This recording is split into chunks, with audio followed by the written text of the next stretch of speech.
There is a very common mistake according to which in Iceland we have the boundary between the American plate and Eurasian plate. This is wrong. And why?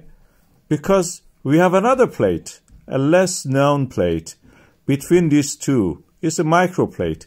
It's called Hrappr microplate. This is where we have no earthquakes, no volcanism, yes, no volcanism, and no tremors of any kind that can actually threaten the life. Of course, this is in the central parts of the Iceland, where the western volcanic zone and the southern volcanic zone come in contact. The triple point of that is bounded what we call as Hengil volcanic system. This is a nasty volcanic system, one of the biggest of the sequence of the volcanic systems in the Reykjanes Peninsula. It had erupted last time in 2000 years ago, and it has a large lava field. Because it's close to the glaciers, it can be potentially explosive. At the moment, it is a source of the geysers, the geothermal fountains of hot springs, as you can see here. And they can erupt to a beautiful height, several hundred meters sometimes. This is because at the depth, the groundwater comes in contact with the rocks which are heated by the magma from the previous eruptions. This is practically the lower to the middle part of the ophiolite system that we know from the Oman, Cyprus, Iran, America, Australia, even Britain. These are the areas that the volcanic eruption happened in the past. Of course, this Reykjanes Peninsula has been active over the past few years.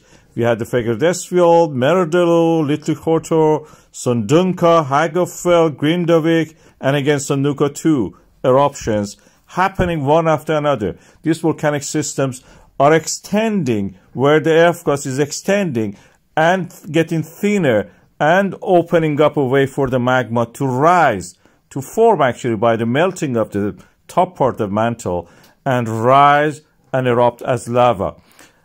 Each volcanic system on its own transfers the movement, the thinning of the ground from one system through this process of badinage, means sausage making. These are like a sausage rolls twisted at certain points, starting from the Atlantic Ocean in the Reykjanes Ridge, and then earthquakes transferred through that ridge to the Reykjanes Peninsula and through every single volcanic system that we have there: Elfdorf, Svartsengi, Fagradalsfjall, Krýsuvík, Brennisteinsfjall, and the last one is Hengil one. And the Hengil after that is a triple junction for the south and the western volcanic zones. So transferring of the movements happens there. Hengil is the last in the chain. When the others have erupted, Hengil will be the last one to erupt. And when the others have the tremors and movement, Hengil will be the last one to receive the movement, to accommodate the movement. Otherwise, practically they cannot move if they don't accommodate this movement. Hengil is always the last.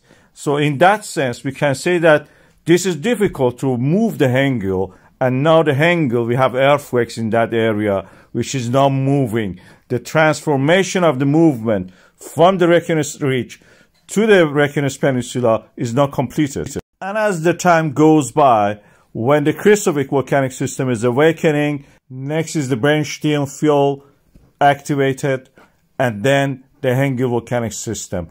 One by one, they will erupt in the future, over the next decades probably.